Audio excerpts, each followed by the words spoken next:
Guys, कल एक बहुत इमोशनल रात थी जहां पर हम सभी टीवी चलाकर या फिर इंटरनेट पर देख रहे थे कि किस तरीके से हमारा विक्रम लैंडर लैंड कर जाएगा मून पर, लेकिन ये हो नहीं सका। करीबन 2.1 किलोमीटर की जो दूरी रह गई थी वहां पर सिग्नल लॉस्ट हो गए, जिसकी वजह से हमारा विक्रम लैंडर से कोई भी कांटेक्ट नहीं है। लेकिन फिर भी यहां पर इससे कुछ सीख के ही गए हैं हम कि आगे किस तरीके से काम करना पड़ेगा, जिससे कि आने वाले मिशन में इस एक्सपेरिमेंट से और भी ज़्यादा मदद मिलेगी। और इसी के बारे में हम बात करने वाले हैं। मेरा नाम है भारत शर्मा, आप देख रहे हो देखो इसको। आशा करता हूँ आज का दिन आपको बहुत अच्छा बीत रहा होगा।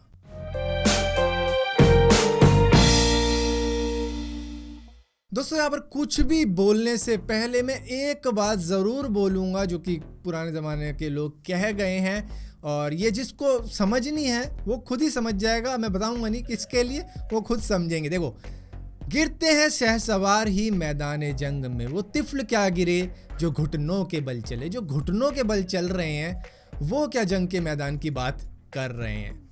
अभी अपनी बात करता हूँ। देखो, करीबन 3,84,400 किलोमीटर का सफ़र हमारे चंद्रयान 2 ने तय किया मून तक पहुंचने के लिए। यहाँ पर ये सफ़र करीबन 48 डेज का था, और इस पूरे सफ़र में हम सिर्फ 2.1 किलोमीटर की दूरी से रह गए, जहाँ पर हमारा ऑर्बिटर अभी भी चांद को ऑर्बिट कर रहा है। और 1 साल तक ये डाटा देता रहेगा, जो कि बहुत ही ज़रूरी डाटा होगा साइंस की फील्ड में। मैं आपको बता दूं कि चांद पर पानी की खोज हमारे चंद्रयान 1 नहीं करी थी, जो कि नासा तक नहीं कर पाया। और वो कह रहा है कि हम तो इतने चक्कर लगाए चांद के, पानी तो नहीं मिला वहाँ पे, जबकि वहाँ पे बंदे भी चले गए नासा वालों के, लेकिन हमने वो कर दिया। अब यहाँ पे चंद्रयान 2 हमारा आगे का काम करेगा, जो कि चंद्रयान 1 का रह गया था। यहाँ पर और भी अच्छी बात ये हो जाती है अगर हमारा विक्रम लैंडर सही तरीके से लैंड कर जाता और हमारा जो सिग्नल था वो लॉस्ट नहीं होता। देखो, लैंड तो कर ही गया होगा, लेकिन हमें अब मालूम नहीं है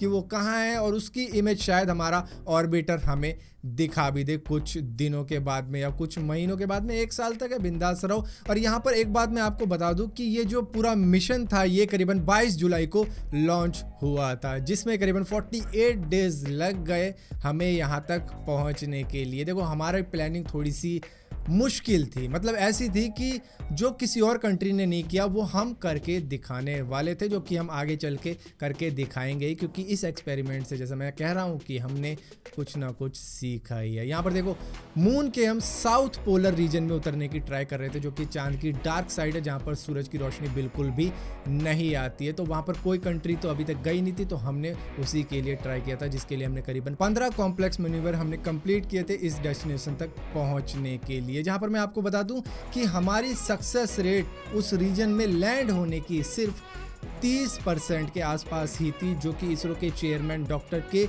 शिवन ने पहले ही जाहिर कर दी थी। लेकिन यहाँ पर हमारे लिए सब कुछ सही हो रहा था, हम इतना क्लोज थे। जहाँ पर अगर हमारे विक्रम लैंडर से संपर्क नहीं टूटते और वो लैंड कर जाता, तो उसमें से प्रयाग रोवर निकलता और वो करीबन 14 दिनों तक, जो कि पृथ्वी के 14 दिन होते हैं और मून का सिर्फ 1 दिन होता है, वहाँ पर करीबन 500 मीटर के आसपास में घूमता और वहाँ से ज़मीनी कुछ इंफॉर्मेशन देता निकाल के। और इसी के साथ साथ कुछ HD फोटो भी मिल जाती, काफ़ी हाई रेजोल्यूशन वाली, और इसी के साथ साथ कई टाइप की इंफॉर्मेशन मिल जाती, जैसे कि वहाँ के एनवायरनमेंट की, वहाँ की गैसेस की। हालांकि हम ज़मीनी जानकारी शायद उतनी डिटेल में ना निकाल पाएँ जो कि रोवर निकाल के दे देता, लेकिन फिर भी ऑर्बिटर अभी भी वहाँ पे मौजूद है, जो करीबन 1 साल तक वहाँ पर ऑर्बिट करेगा और वहाँ से कई सारी इंफॉर्मेशन निकाल के देगा, जो कि पहले के चंद्रयान 1 ने नहीं दी थी। क्योंकि अब इसमें कई सारे और पेलोड हैं, यहाँ तक कि इसमें नासा के भी